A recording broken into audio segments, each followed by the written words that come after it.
अब मैं इसकी वोल्टेज और बढ़ाता हूं तो आपने देखा 480 वोल्टेज पे एक हमारी गामा डीओबी का जो एसपीडी थी वो उड़ गई है। दूसरी वाली गामा डीओबी से फ्यूज निकल रहा है, दूसरी वाली गामा डीओबी से भी फ्यूज निकल रहा है और इसकी एमओबी ये फट चुकी है। तो आपने देखा कि क्या हो गया। इसके बाद इन्हें 386 पे हमारे इस ड्राइवर ने यहाँ पे ऑटो कट ले लिया। एक हमारा ड्राइवर 400 वोल्टेज तक, सारे ये जो हमारा आइटम है 440 वोल्टेज 4 के भी पास है। यहाँ आप देखेंगे कि हमारा गामा डीओबी पूरी की पूरी सारी की सारी जल रही है। ये वाला फ्यूज वाला पार्ट जो है ये हमारा खराब हुआ है, पूरी की पूरी गामा डीओबी हमारी सेफ है।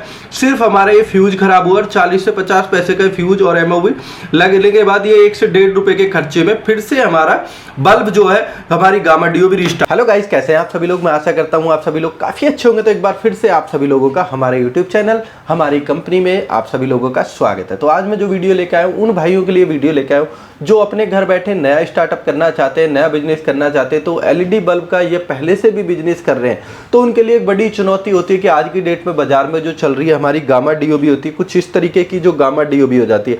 अब ये जो गामा डीओबी होती है इसको काफी प्रचलित है और प्रचलन में है, लेकिन एक्चुअल में क्या है कि इससे पहले जो हमारी 9 वाट की या 12 वाट की 15 वाट की जो डीओबी होती थी, नॉर्मल डीओबी होती थी, तो लोगों ने उसको यूज किया और उसका जो रिजल्ट आया वो आया बहुत ही बेकार रिजल्ट। तो लोगों को बड़ी शंका होती है, हिचकन होती है कि इस गामा डीओबी पे क्या काम करना चाहिए कि नहीं करना चाहिए, क्या इसका रिजल्ट निकलने वाला है। तो आज मैं इन्हीं सवालों के जवाब लेके आया हूं आप सभी लोगों के लिए, ताकि आप इस गामा डीओबी को एटलीस्ट एक बार यूज करके देखिए और जो इसका रिजल्ट निकलता है उसको हमें कमेंट्स बॉक्स में जरूर बताएं कि कैसा इसका रिजल्ट निकलता है। यह अगर आप गामा डीओबी यूज कर रहे हैं या आपने किसी कंपनी का ब्रांडेड कंपनी का बल्ब खोला जिसके अंदर 5 स्टार या 4 स्टार रेटिंग मिलती है, उसको जो एनर्जी सेविंग के तहत जो वो बल्ब के अंदर लगाते हैं वो गामा डीओबी लगाते हैं। तो जिस किसी भी भाई ने उस गामा डीओबी को देखा हो या यूज किया हो या उसका रिजल्ट पता हो तो कमेंट्स बॉक्स में जरूर बताएं। तो मैं कुछ आपके इन्हीं सवालों के जवाब लेके आया हूं इस वीडियो में, तो वीडियो के आखिर तक जरूर बना रहिएगा। अगर आप हमारे चैनल पे नए हैं तो हमारे चैनल को लाइक और सब्सक्राइब करना बिल्कुल ना भूलें, क्योंकि ऐसी टेक्निकल डिटेल और बेस्ट जानकारी लेके आते रहते हैं हम आप सभी लोगों के लिए, जिससे कि आपका बिजनेस करने का जो आइडिया है या अगर आप बिजनेस करने की सोच रहे हैं या एलईडी बल्ब को लेके कुछ सवाल है तो वो उनके आंसर आपको मिल सके। तो आइए हम स्टार्ट करते हैं, जहां हम आपको इस हायर वोल्टेज के जो डिमर होता है इस डिमर की मदद से हम आपको ड्राइवर और गामा के अंदर सारे डिफरेंसेस दिखाएंगे मल्टीमीटर की मदद से कि आपको हायर वोल्टेज 440 500 वोल्टेज तक इसका क्या रिजल्ट निकलने वाला है। तो आइए हम स्टार्ट करते हैं इस वीडियो।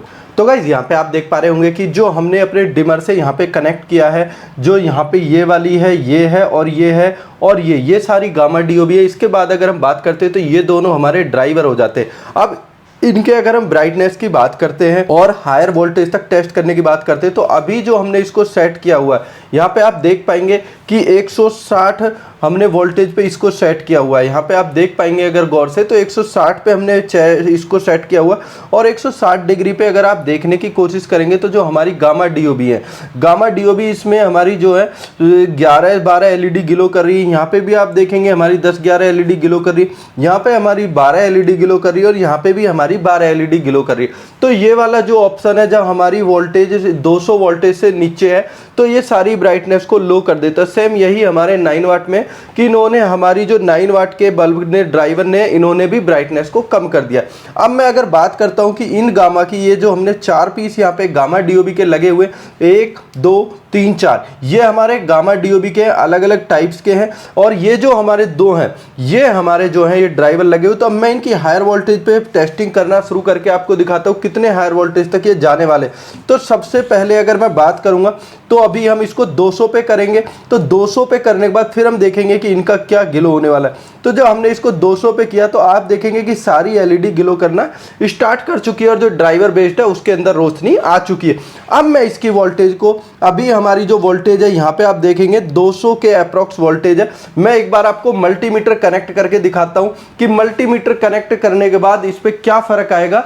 अभी जो हमारी वोल्टेज है 200 वोल्टेज पे ये सारी ऑपरेटेड है और 200 वोल्टेज पे ऑपरेटेड है तो ये इसका ब्राइटनेस है। अब मैं यहाँ पे हमारा जो मल्टीमीटर है मैं इसको हायर वोल्टेज 750 पे यहाँ सेट करता हूँ, अपने मल्टीमीटर को 750 वोल्टेज पे सेट करता हूँ और मैं इसको यहाँ पे कनेक्ट कर देता हूँ, जिससे क्या होगा कि आपको समझने में आसानी होगी, क्योंकि मीटर में अगर आपको ना दिख पाए तो इसमें आपको दिख जाएगा।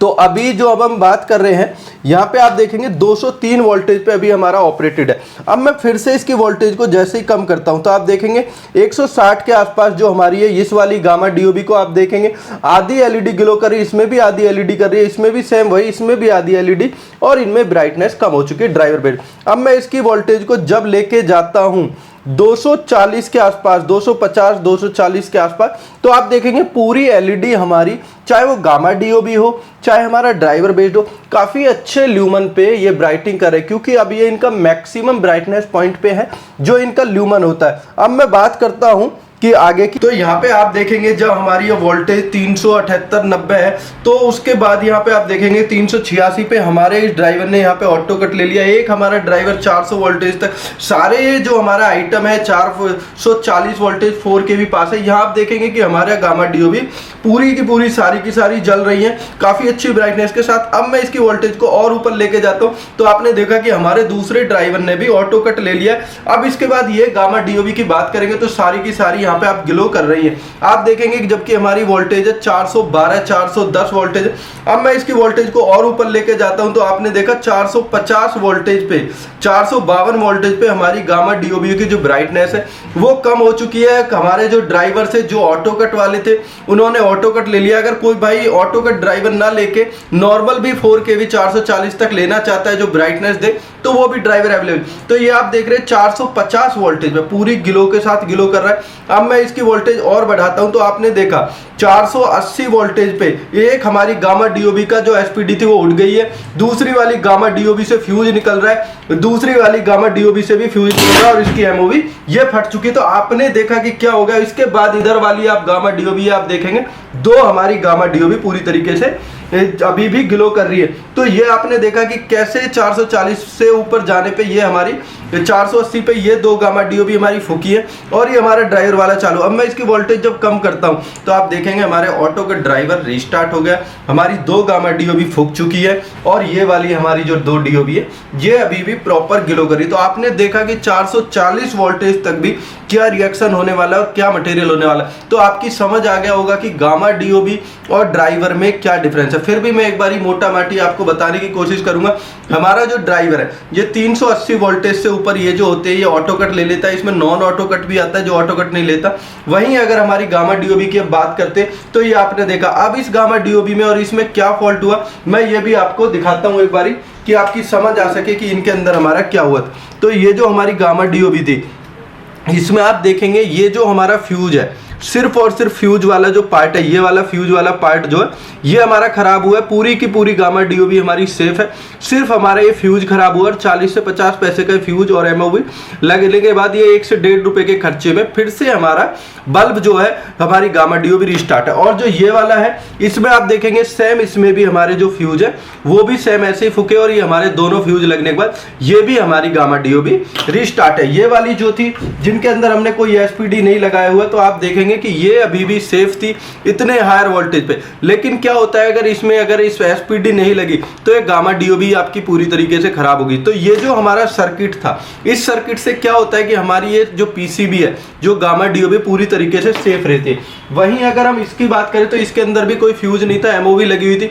तो अगर कोई प्रॉब्लम आती तो जैसा अभी आपने देखा था एकदम अच्छा खासा धमाका हुआ, इसमें सेम ऐसी कंडीशन होती और ये फट जाता। तो आई थिंक कि आपकी समझ आया हो कि जो मैं आपको बताने की कोशिश कर रहा था। तो गाइज मैंने आपको दिखाने की कोशिश करी कि कैसे हमारी जो गामा डीओबी होती है, जो इस तरीके की ये वाली गामा डीओबी थी और जो हमारा ड्राइवर वाला था उसके अंदर क्या डिफरेंसेज है। क्योंकि सबसे बड़ी बात है कि आज की डेट में हमारे जो चल रही है सबसे ज्यादा गामा डीओबी चल रही है, क्योंकि जो इसका प्राइस है वो ड्राइवर से कंपेयर में 15 से 20% लेस प्राइस हो जाता है। तो 15 से 20% आज की डेट में, क्योंकि बाजार में एलईडी बल्ब के अंदर बहुत ज़्यादा कंपटीशन है, तो उसके रिगार्डिंग आपको कम प्राइस में जो आपका क्वालिटी है उसको भी मेंटेन रखना है और आपको मार्जिन भी लेना है और आपका प्रोडक्ट भी अच्छा होना चाहिए। तो मैंने यही चीज़ आपको समझाने की कोशिश करी कि अगर आपके मन में कोई ऐसी भावना है कि 440 वोल्टेज तक क्या गामा टिक पाएगी कि नहीं टिक पाएगी, तो मैंने आपको दिखाया कि 440 वोल्टेज तक आपकी गामा चलती है। अगर उसके बाद भी वो खराब होती है तो मात्र और मात्र उसके फ्यूज ही है, एमओवी ही खराब होती है,